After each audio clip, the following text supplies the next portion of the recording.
در تالار ریاست دانشگاه دولتی خوجند به نام اکادمیک باباجان غفورов جلسه جنبستی ستاد پیش از انتخاباتی عاید به انتخابات پرزیدنت جمهوری تاجیکستان برگزار شد. در جلسه معاون رئیس ولایت سوخت بهاودین بهادرزاده، رئیس کمیته اجرایی حزب خلقی دموکراتی تاجیکستان در ولایت سوخت مطلوبه امانزاده، نمایندگان و اعضایان فعال حزب، رهبریت یک قطار مکتب‌های عالی ولایت، عالمان و زیاییان و نمایندگان واسطه‌های اخبار عامه اشتراک نمودند. جلسه را مطلوبه امانزاده، رئیس کمیته اجرایی حزب خلقی دموکراتی تاجیکستان در ولایت سوخت افتتاح نمود.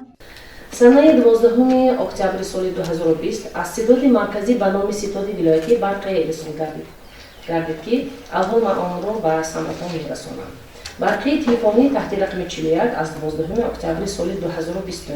ستاد مرکزی پیش از انتخاباتی نامزد و منصب پرزیدنت جمهوری تاجیکستان از حزب خلق دموکراتی تاجیکستان شما را با پیروزی نامزدی اصیل و ارزنده محترم امام علی رحمان که شخصیت، مقام و خدمت‌های او برای مردم کشور کاملا روشن است تبریک و تهنیت نموده جهتی در سطح بلند تشکیل حقوقی برگزار نمودن انتخابات پرزیدنت جمهوری تاجیکستان اظهار منتداری می‌نماید. امین جان شریف زاده معاون رئیس کمیته اجرایی حزب خلقی دموکراتی تاجیکستان در ولایت سوخت عاید به فعالیت ستاد مذکور در دوره معرکه انتخابات معروضه نمود. موصوف اینچنین به طور آزاد و شفاف گذشتن انتخابات پرزیدنت جمهوری تاجیکستان را اطلاع داد. در این زمینه از فعالیت پرثمر کمیته اجرایی حزب خلقی دموکراتی تاجیکستان در ولایت سوخت تاکید کرد. از جانب گروه ترغیباتی کمیته اجرایی مرکزی 172 ملاقات ها و گروه های ترغیباتی شهر و ناحیه ها نیز با فراگیری 967856 نفر انتخاب کنندگان ملاقات و واخوری ها برگزار گردید. همزمان از جانب شخصانی با اعتماد نامزدی ارزنده حزب خلقی دموکراتی تاجیکستان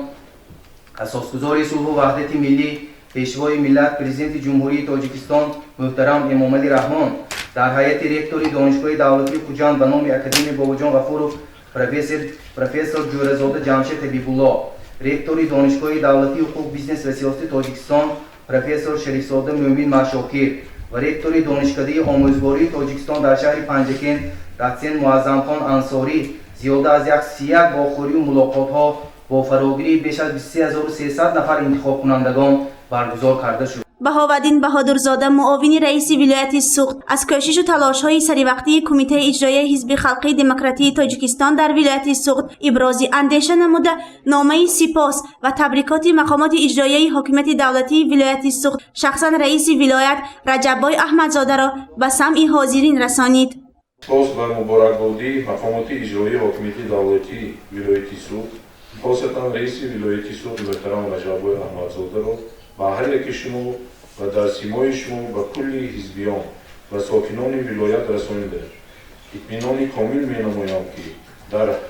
همجایگی تحت سروری پیشوای معظم ملت محترم امام علی رحمان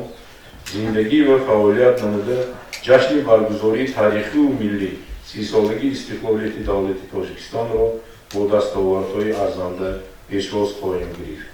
و فعالیت منمدی کمیته اجرایی حزب خلق دموکراتی تاجیکستان در ولایت سوخت و اعضایان آن برای کامیابی ها خواهند. در قسمت جنبستی از طرف کمیته اجرایی حزب خلقی دموکراتی تاجیکستان در ولایت سوخت و فعالان و نمایندگان رئیسان حزب خلقی دموکراتی تاجیکستان در شهر و ناحیه‌های ولایت سوخت و روزنامه‌نگاران و نمایندگان واسطه‌های اخبار عامه ولایت بهره فعالیت پرثمر و همکاری سودمند سپاسنامه و تحفه‌های خاطروی تقدیم کرده شد.